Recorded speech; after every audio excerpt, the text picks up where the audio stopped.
اگه اینو تو امتحان دیدی نترس، ظاهر سختی داره ولی میشه با یه تکنیک خیلی راحت حلش کرد. ببینید بچه‌ها، بریم این کسر رو میشکنیم و جدا میکنیم، یعنی این دوتا رو هم می‌ریزیم. 9 به توان منفی 2 27 به توان منفی 2 ضرب در 3 به توان منفی 4 3 به توان 6. ببینید به جای 9 میتونیم بنویسیم 3 به توان 2 که اون دویی که اومد با این منفی 2 ضرب میشه 3 به توان منفی 4. 27 هم میشه 3 به توان 3. این 3 هم با 2 ضرب میشه منفی 6. اینم که نوشته میشه. درسته؟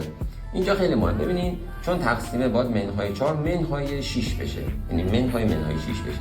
پس می‌نویسیم وقتی که اینو بنویسیم دوتا میشن مثبت، میشه منهای 4 به علاوه 6 میشه 2. پس اینجا شد 3 به توان 2. اینجا هم همینطور، منهای 4 منهای 6 که میشه منهای 10 که 3 به توان منفی 10.